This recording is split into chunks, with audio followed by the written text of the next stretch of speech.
Assalamualaikum warahmatullahi wabarakatuh.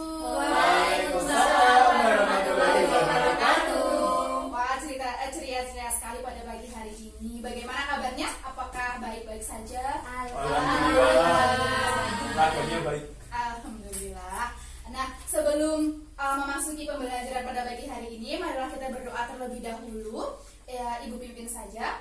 Semoga pembelajarannya kita lancar. Berdoa dipersilakan. Berdoa selesai. Baik, Ibu akan mempresentasi satu persatu dari kalian. Yang pertama ada Ajeng. Hadir Ibu. Anida. Hadir. Windy. Hadir. Okta. Hadir. Anis. Hadir. Reza. Hadir, Bu. Yang terakhir ada Niswa. Hadir Bu. Alhamdulillah, kelas ini lengkap sekali. Baik, di sini Ibu Aini akan menjelaskan tentang seperti yang kalian lihat di depan adalah teks ceramah. Ibu Aini akan memberikan satu kompetensi dasar untuk kalian capai pada pembelajaran kali ini. Yang pertama ada 3.5, yaitu mengidentifikasi informasi berupa permasalahan aktual yang disajikan dalam teks ceramah. Jadi materi kali ini adalah teks ceramah, kemudian indikatornya, semoga kita bisa mencapai indikator pembelajaran pada pagi hari ini. Yang pertama, kalian nanti harus mampu untuk memahami informasi apa saja yang ada di dalam teks tersebut. Kemudian yang kedua, kalian juga harus mampu menemukan struktur teks agar saat kalian merancang teks ceramah itu jelas, tidak berbelit-belit dan selalu runtut. Kemudian yang terakhir adalah menelaah unsur-unsur kebahasaan, karena saat kita membuat teks ceramah itu pasti ada struktur kebahasaan yang berbeda yang mencirikan dia sebagai teks ceramah. Paham?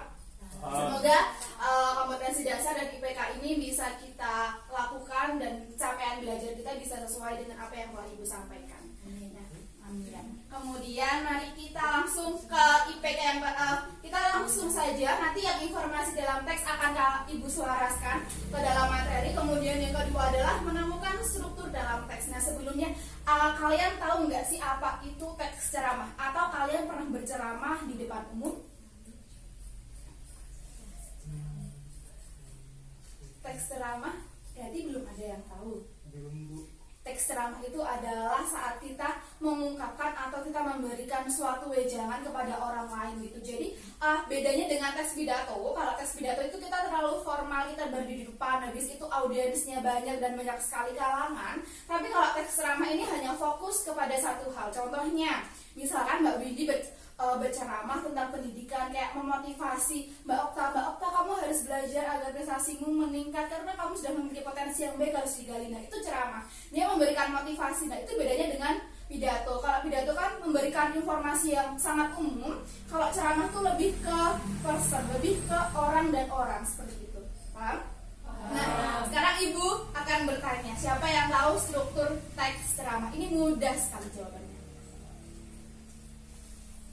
Yang tahu?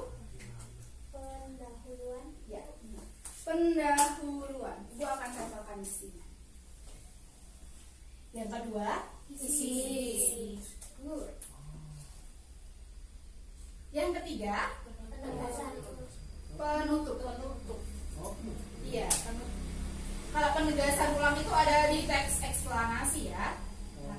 Nah, sekarang Ibu, jadi itu di setiap struktur pendahuluan, isi, penutup itu ada ciri khas yang menentukan, oh ini masuk ke pendahuluan, masuk ke isi. Ada beberapa hal yang harus kalian perhatikan agar tidak salah tempat. Nah, untuk menganalisis ini, mari kita bersama-sama mencari tahu.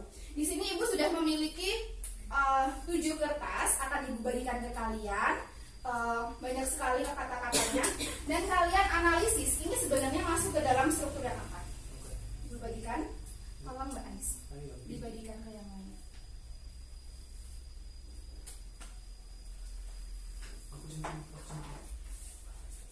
Nih, siapa yang belum dapat? Niswa, satu lagi. Ini. Udah dapat semua ya? Udah, Bu. Oke, sekarang saya mau mulai dari Mbak Okta. Mbak Okta dapat apa? Pendapat. Menurut Mbak Okta, pendapat masuk ke mana? Isi Bu. Isi, betul. Mari boleh maju ke depan, ditempelkan di sini sebelah isi. Oke, good. Sekarang saya mau ke Mbak Windy. Mbak Windy dapat? Permasalahan Bu. Nah, permasalahan itu masuk ke mana sih? Masuk ke pendahuluan. Oke, good. Silahkan ditambah saja terlebih dahulu. Sini? Iya. Atas ya. Iya.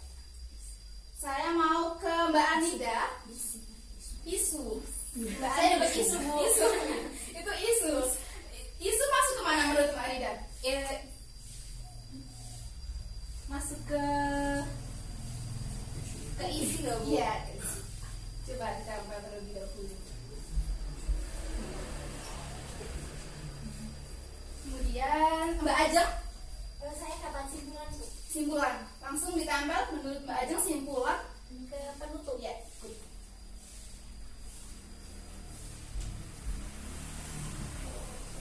Mas Reza dapat Dapat rangkuman, Bu. rangkuman menurut Mas Reza masuk kemana? Menutup. Penutup.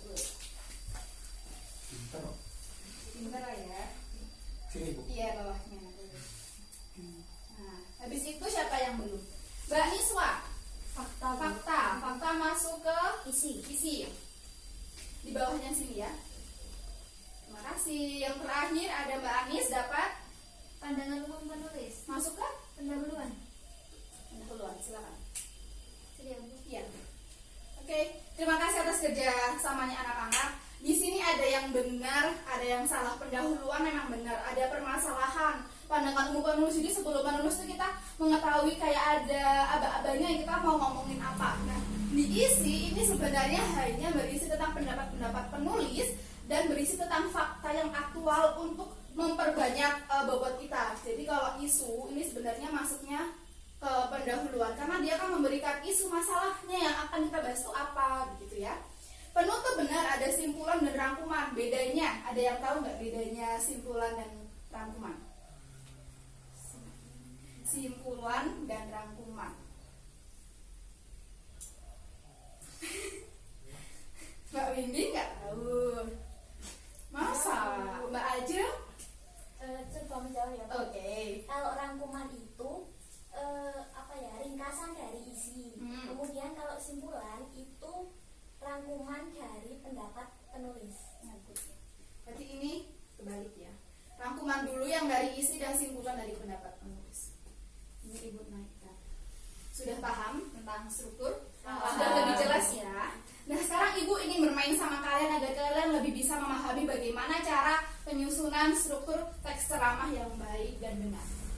Ibu ada ini teks ceramah, tapi ini masih benar-benar acak. Ada 3 struktur karena kita memang ada 3 struktur dan kalian bertujuh bisa melingkar terlebih dahulu. Nah, jadi tugas kalian adalah kalian harus menganalisis dan mengurutkan struktur ini dengan baik dan benar sesuai dengan pendahuluan, isi, penutup. Kemudian di setiap kalimatnya, di setiap kalimat ini kalian harus menstabilo mana saja sih kalimat yang menunjukkan permasalahan, pandangan umum, pendapat, fakta, dan lain hal. Paham? Paham. Dibagikan ya.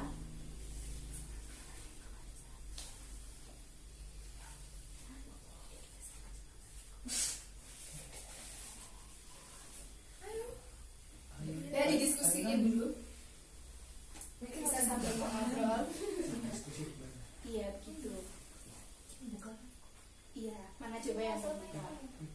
Kayaknya isi, nggak bisa dilihat dari kata-katanya ya. Terus yang dibaca tuh ini isi. Isi. Kemudian yang penutup?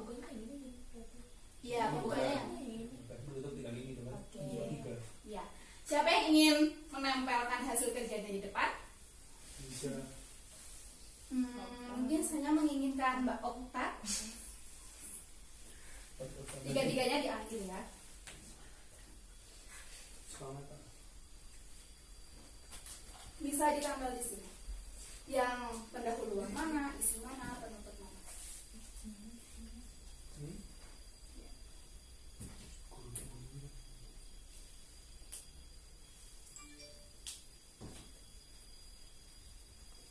Sudah. Terima kasih. Nah, baik. Jadi, terima kasih atas kerja kerasnya. Ibu akan menjelaskan mengenai ini. Teks ini merupakan teks dalam bentuk bagaimana menunjukkan bahwa perilaku bahasa di masyarakat Indonesia atau di kalangan remaja itu sudah sangat menurun. Nah, kalian tadi menjawab benar bahwa pendahuluan itu adalah teks yang pemilihan kata-kata oleh masyarakat akhir ini cenderung semakin menurun. Nah, yang kalian stabilo kuning ini merupakan suatu pandangan umum penulis. Pandangan umum penulis. Kemudian yang biru itu merupakan permasalahan yang ada, dan yang oranye adalah isu. Jadi sudah tutup. Kemudian kita beranjak ke isi. Ada pendapat dan fakta. Yang pertama adalah pendapat. Si penulis mengatakan bahwa fenomena tersebut itu menunjukkan adanya penurunan standar moral, agama, dan lain hal. Karena kalau kita berbahasanya kurang santun, sopan, karena kan bahasa tidak hanya kita ngomong sesuai dengan struktur, tetapi kita juga harus memperhatikan intonasi agar kesopanan itu ada. Nah, ini merupakan pendapat yang ia tulis. Kemudian faktanya adalah kesantunan itu sebenarnya berkaitan pula dengan adat pergaulan yang berlaku dalam masyarakat. Karena kalian sadari berbicara orang setiap daerah berbeda, bukan? Ya. Nah, itu berarti tergantung dari kesopanan, benar. Kesopanan yang dibentuk oleh budaya masyarakat tersebut. Kemudian penutup, ada rangkuman dan simpulan. Ini tulisannya terbaca tidak di kalian? Baca Bu. Terbaca.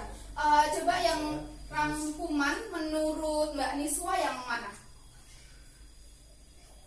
Yang itu Bu, yang berbahasa santun seharusnya sudah menjadi suatu tradisi yang dimiliki oleh setiap orang sejak kecil. Ya. Nah, ini adalah rangkumannya dari teksnya. Tadi kalian sudah membaca teksnya ya.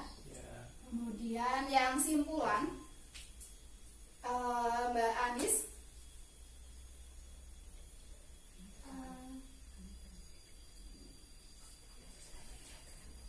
Apabila dibiarkan Ya. sampai Apabila dibiarkan tidak mustahil, rasa kesantunan itu akan hilang sehingga anak itu kemudian menjadi orang yang arogan, kasar, dan lain hal. Itu merupakan simpulan. Apakah sudah paham mengenai struktur? Paham ya, oke. Berarti kita sudah menyelesaikan tentang, kita sudah mengenal informasi agenda. Kemudian kita juga sudah bisa menemukan struktur dan memahami. Sekarang kita masuk ke IPK yang terakhir mengenai unsur-unsur kebahasaan. Kalian dulu udah pernah melakukan teks ramah belum sih untuk memotivasi orang lain? Sudah pernah belum? Kayak bilang ke teman-temannya, kalian tuh harus belajar, kalian tuh harus berbahasa dengan baik secara individu. Kalau diceramain sering. Iya, itu kalau diceramai apa yang Mas Reza dapatkan saat diceramai oleh orang lain? Tuh jangan apa tuh disuruh lebih rajin ibadah gitu. Nah, ya itu juga bisa. Oke. Kita masuk ke unsur-unsur kebahasaan. Ada yang tahu unsur-unsur kebahasaan? Maksudnya kalau ceramah terus kita memotivasi orang lain, ada kalimat apa sih yang harus kita gunakan? Persuasif. Ya. Persuasif. Itu sudah ada. Benar? Kata Mbak Windy. Persuasif. Apa lagi? interrogatif itu bukan Ada yang lain? kata ganti orang pertama. Kata ganti orang pertama. Ini juga sudah ibu buat. Kata ganti orang pertama. Terus ada 5. Kurang 3. Kata ganti orang kedua. Cukup orang pertama. Ibu tambahkan ada kata kerja mental.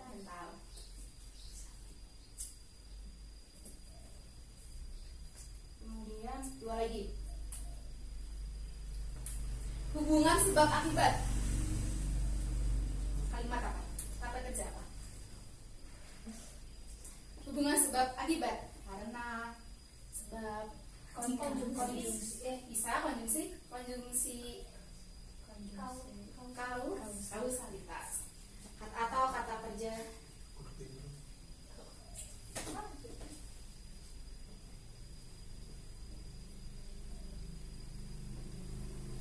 Yang terakhir, ini biasanya digunakan untuk kata-kata ilmiah.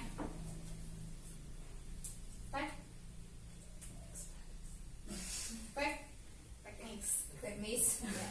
Jadi apa aja? Coba dibacakan Mbak Anis. Kata kerja persuasif, Ya. kata ganti orang pertama, kata kerja mental, kata kerja kausalitas, dan kata teknis. Kata teknis. Kita pahami dari satu persatu agar kalian bisa lebih paham. Saya mau ke kata kerja teknis. Saya buka terlebih dahulu. Teknis. Terlihat tidak? Terlihat. Bisa tolong dibaca, Mbak Anida? Kata kerja teknis merupakan kata yang memiliki makna tertentu dalam bidang tertentu. Contohnya, ada yang bisa memberi contoh tidak? Teknis, sebut saja ya.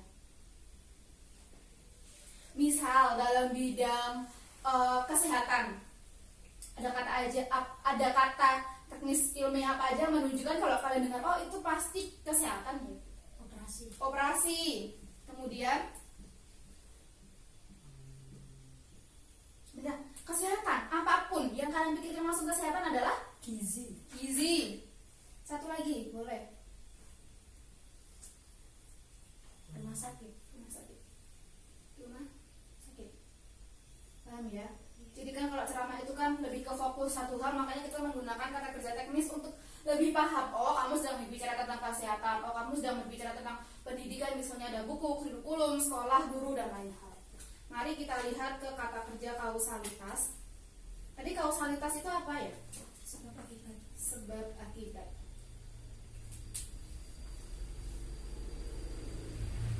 Bisa dibacakan Mbak Anis? Terlihat. Nah, Saya melihat ketidakberesan mereka dalam berbahasa, antara lain disebabkan oleh kekurang wibawaan bahasa Indonesia itu sendiri di mata mereka. dan menurut Mbak Anis di sini ada kata kausalitas yang mana? Yang menunjukkan konjungsi kausalitas. Disebabkan. Konjungsi kausalitas itu apa aja sih selain disebabkan? Dikarenakan. Dikarenakan. Terus jika juga masuk ya. Paham?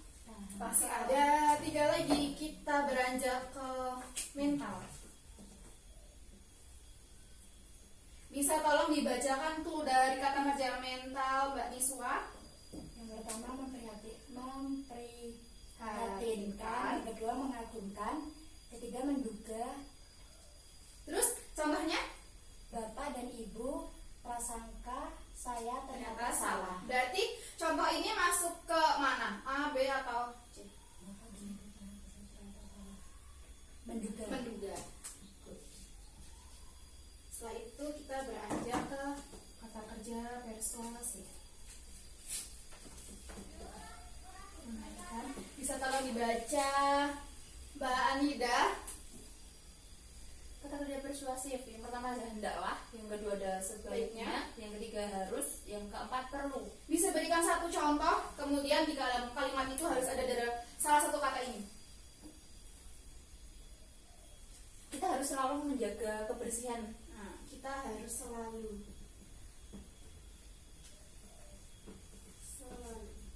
Berarti kan ada kata yang mengharuskan seorang mengikuti apa yang kita katakan untuk selalu menjaga kebersihan.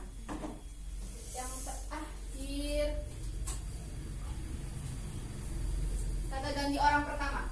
Mas Reza, terlihat tidak? Saya ini dulu. Aminan. Iya, Oh bisa bu, bisa. coba dibacakan. Itu yang pertama tuh hadirin yang berbahagia, mari bertepuk tangan. Ya, yang kedua, Bapak-bapak dan ibu-ibu yang yang berbahagia. berbahagia. Oke, dari 2 kalimat ini kalian bisa menyimpulkan bahwa kata ganti orang pertama itu apa? Di contoh ini. Hadirin. Kemudian bapak ibu-ibu. Sudah mulai paham dengan apa teks ceramah? Paham. Berarti kita sudah menyelesaikan tentang bagaimana menelaah unsur-unsur kebahasaan. Ibu mau minta sekali lagi satu aja Mbak Okta untuk menyimpulkan pembelajaran kita mengenai ini unsur-unsur kebahasaan aja. Ada berapa, kemudian bagaimana? Ada apa aja nih? Unsur-unsur kebahasaan itu itu yang pertama ada persuasif, Persuasif, terdiri dari kayak mengajak, Mengajak. cara sebaiknya harus perlu. Terus yang kedua kata ganti orang pertama, Ya. yang ketiga mental, ya. yang Contohnya mental ada kata memprihatinkan, memprihatinkan, menduga, mengagumkan, mengagumkan, kemudian teknis yang keempat, dan yang kelima kausalitas. kausalitas. Kalau teknis itu menggunakan kata-kata yang bersifat di bersih bidang di bidang tertentu. di bidang ilmu tersebut. Baik. Terima kasih atas pembelajaran pada pagi hari ini. Apakah ada yang ingin ditanyakan atau sudah cukup paham? Terima kasih atas partisipasinya. Ibu sangat berterima kasih karena kalian telah hadir dalam kelas ini. Semoga pembelajaran yang Ibu sampaikan kepada kalian dapat memahaminya. Tugas untuk minggu depan adalah cobalah kalian untuk membuat struktur teks ceramah secara runtut, kemudian kalian videokan dan hasilnya kalian unggah di YouTube kelas paling lambat 3 hari setelah hari ini. Mengerti? Durasinya Hadir. berapa? Bagaimana? Durasinya Durasinya kurang lebih 5 menit, tidak lebih dari 5 menit ya, dan paling sebentar adalah 2,5 menit. Paham?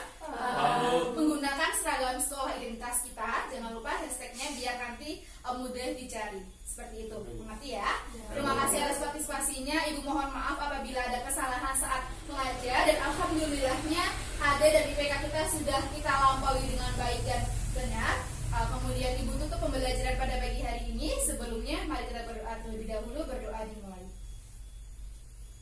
Berdoa selesai. Baik Ibu pamit. Terima kasih. Wassalamualaikum warahmatullahi wabarakatuh.